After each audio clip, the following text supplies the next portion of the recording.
Il existe dans la littérature beaucoup de confusion et de contradictions en ce qui concerne les pervers, parfois appelés pervers narcissiques, parfois appelés borderline, parfois appelés troubles de la personnalité type borderline, parfois appelés troubles de la personnalité limite, parfois appelés troubles de la personnalité narcissique. Mais alors, qu'en est-il ? Aujourd'hui en avant-première, je vous propose l'appellation qui va bientôt sortir, les TPSN, les troubles de la personnalité du spectre narcissique. Alors pourquoi maintenant parler du spectre? Ne sont-ils pas tous les mêmes? Aziz Light! Absolument pas. Et notamment lorsqu'il s'agit d'étudier ce que voulait introduire Otto Kernberg par les états limites, c'est-à-dire ceux qui sont en bordure des deux autres états, à savoir la psychose sans la constitution du moi et la névrose avec la constitution de l'autre beaucoup trop grande. Du coup, ça écrase l'ego et ça génère beaucoup de pathologies en ressortant sur le corps. Il existe quand même un faible pourcentage de cette population, dite perverse, c'est-à-dire au milieu, qui va chercher à s'en sortir ou au moins à amoindrir les défauts qu'ils peuvent avoir observés ou qu'on peut leur avoir fait observer dans le but de conserver un métier ou bien une famille ou bien une relation qui leur tient à cœur. Qu'est-ce qui va faire la différence entre un pervers narcissique qui vous séduit en vous racontant tout ce que vous voulez entendre de sorte de pouvoir vous raccrocher quand il vous sent partir et quelqu'un qui a vraiment l'intention de changer et de faire des efforts? Eh bien, c'est assez simple, ils ne vont pas avoir le désir de reconnaître par leurs actions les points que je vais aborder dans cette vidéo. Tout d'abord, il faut comprendre que le TPSN va être en état de compensation permanente. Il existe une foultitude de tensions irrésolues à l'intérieur d'eux-mêmes qu'ils refusent d'adresser directement puisque cela demanderait une introspection et de devenir responsables pour leurs actes, leurs dires et somme toute ce qu'ils sont. Toute interaction sociale est systématiquement perçue comme une compétition. Attention, il ne s'agit pas de simplement perdre la face et de se péter la honte en cas de défaite. Il s'agit pour eux de l'effondrement de la totalité de leur personne. Et cela est pris au piège dans des mécaniques archaïques liées à la toute petite enfance qui vont venir stimuler l'angoisse de mort. En effet, je vous rappelle que si le nouveau-né est abandonné par ses parents, il ne survivra pas. Du coup, l'attachement à l'autre est une question de vie ou de mort, pas un jeu. Évidemment, tout cela étant parfaitement inconscient ou encore très enfoui, cela n'est pas vécu directement avec cette même puissance. Mais c'est de là que ça vient. Or, pour arriver à résoudre ces tensions internes et les projeter sur vous, il est nécessaire de vous attirer dans une dispute. Donc, automatisme ou stratégie numéro 1, l'appât vers la dispute. Nous l'avons vu dans les vidéos précédentes, le point commun à tous ces traits va être l'attaque de vous en tant que personne et non pas ce que vous faites, ce que vous dites ou vos idées. De plus, à partir du moment où ces gens-là ne sont pas sur un mode de raisonnement logique par des arguments, ils ne vont pas suivre la raison, mais être modulés et guidés uniquement par le ressenti et des émotions. Ils ne sont pas en train d'établir une démonstration ou d'arriver à un point construit, ils sont en train de prendre une position ferme et définitive, complètement arbitraire, mais absolument nécessaire. De sorte que la totalité de leur dire est complètement invalide. Donc, la première chose qu'ils vont faire, c'est vous invalider. Non mais tu racontes vraiment n'importe quoi toi. Mais franchement tu sais pas de quoi tu parles. Ils chercheront toujours et en permanence à vous faire sentir ou comprendre ou à vous montrer que c'est vous le problème. Alors que vous venez de subir une agression complètement injustifiée, absolument pas étayée et qui semble facile à démonter, vous allez mordre à la part et rentrer dans la réponse, évidemment stimulé par une colère qui est un signe d'autodéfense puisque l'on vous agresse. De plus, on n'a pas attaqué vos idées, on vous a attaqué vous. Or, peu importe ce que vous venez de dire, vous êtes sur un mode raisonnable. Donc, ce que vous venez de dire est construit. Du coup, il n'y a aucune raison pour recevoir une attaque de cette force. Stratégie numéro 2, la déstabilisation, puisque cela vous place pendant un moment dans une situation de torpeur. C'est-à-dire qu'il y a un illogisme entre ce que vous venez de dire et la violence de la réponse.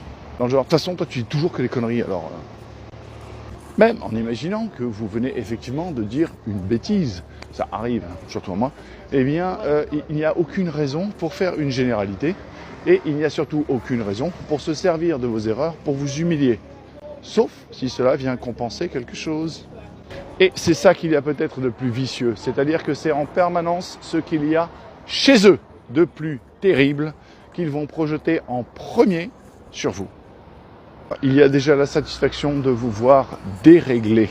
À ce moment-là, vous vous rendez bien compte qu'une durabilité dans la relation va être à la fois impossible et nécessaire pour faire apparaître un certain nombre de discussions qui vont tenter de réguler la vie en commun. Soit au niveau émotionnel, là, tu as été un peu dur avec moi, je trouve. Mais pas du tout, c'est toi qui es fragile. À ce moment-là, ça va être de vous faire bouillir, non pas à petit feu, mais à gros bouillon. Et au plus, ils vont vous faire péter les plombs, au plus, ils vont arriver à la conclusion, ouais, mais de toute façon, avec toi, on peut pas discuter. Mais tu vois comme t'es, tu vois, c'est toi qui t'énerve. Une autre stratégie, ou tactique, ou automatisme, appelez ça comme vous voulez, est de vous forcer à justifier la totalité de vos émotions. Je vous rappelle que eux ne sont pas capables de comprendre ce qu'ils ressentent, ni de les appréhender, ni de les regarder, notamment, et c'est pas forcément de leur faute de ce côté-là, parce qu'ils n'ont absolument aucun outil pour le faire et ils n'ont reçu de niveau parental ou institutionnel absolument aucun guide, aucun exemple pour pouvoir le faire. À partir du moment où vous vous retrouvez dans un mode de justification permanent et extrême, là, vous savez que vous êtes dans l'étoile d'araignée d'une personne souffrant de troubles de la personnalité du spectre narcissique. Quand vous êtes dans cette fontaine de justification, alors là, pour le pervers narcissique, il se met en mode croisière et c'est la production de contenu automatique. Il suffit de continuer à vous invalider et de vous dire que vous n'avez aucun sens. Vous n'êtes absolument pas, mais non, mais c'est n'importe quoi, mais jamais de la vie. Mais rien que ça, par exemple, c'est nul ce que tu dis, mais attends, mais ça n'a vraiment aucun sens. Systématiquement, la totalité des justifications, lorsqu'elles sont absolument pertinentes, on va partir sur un autre sujet. Donc on va esquiver la totalité de ce que j'ai pu dire en tant que pervers narcissique et qui a été finalement la raison de votre justification première. Exemple, mais c'est n'importe quoi ce que tu dis. Réponse, mais pas du tout, ça a été publié dans Nature, il y a eu un article. Mais de toute façon, ça n'a rien à voir avec ce que j'étais en train de raconter. Vous voyez le glissement ? Numéro 1, je te mets en doute. Je te force à te justifier. Numéro 2, tu me donnes une justification béton. Numéro 3, je te dis que de toute façon, ça n'a rien à voir.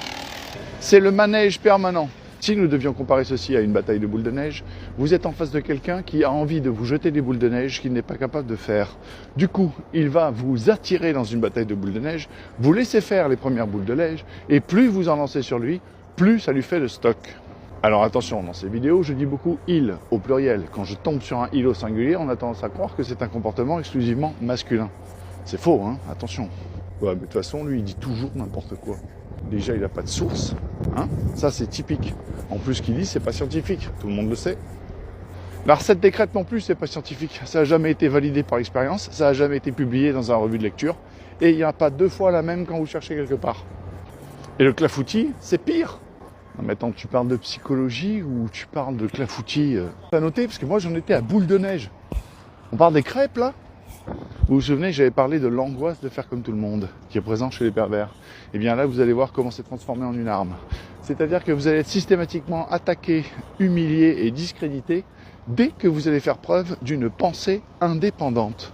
Si vous avez la moindre pensée indépendante, la personne va systématiquement vous interdire en vous demandant de la remettre dans un cadre qui vous préexiste. On est toujours dans l'effacement de votre individualité. Vous n'avez pas le droit de formuler une pensée concrète qui ait du sens. Tout ce que vous dites doit venir d'ailleurs. Ce qui, l'instruction d'une validation scientifique, semble logique, elle pose quand même le problème de qui est la première personne qui a parlé, sur la base de quoi. Non, il ne s'agit pas de logique, il s'agit d'invalidation. La base de ça, c'est qu'ils n'ont absolument aucune idée de comment construire un raisonnement. Ils ne se servent absolument pas de leur bon sens, parce qu'ils ne fonctionnent que sur un point de vue émotionnel. Tous les arguments qu'ils peuvent utiliser seront toujours masqués et camouflés comme des arguments qui pourraient être raisonnables. Mais dans le contexte, comment savoir qu'il s'agit d'une folie ? C'est parce qu'ils sont systématiquement orientés vers la continuité et l'escalade du conflit, jamais dans sa résolution. L'invalidation de la pensée indépendante va se faire ressentir lorsque vous cherchez à avoir des limites. Vous voulez que l'on respecte votre dignité, vous voulez que l'on respecte votre espace. Alors là, l'invalidation va être surpuissante. Much better, thank you, Aziz.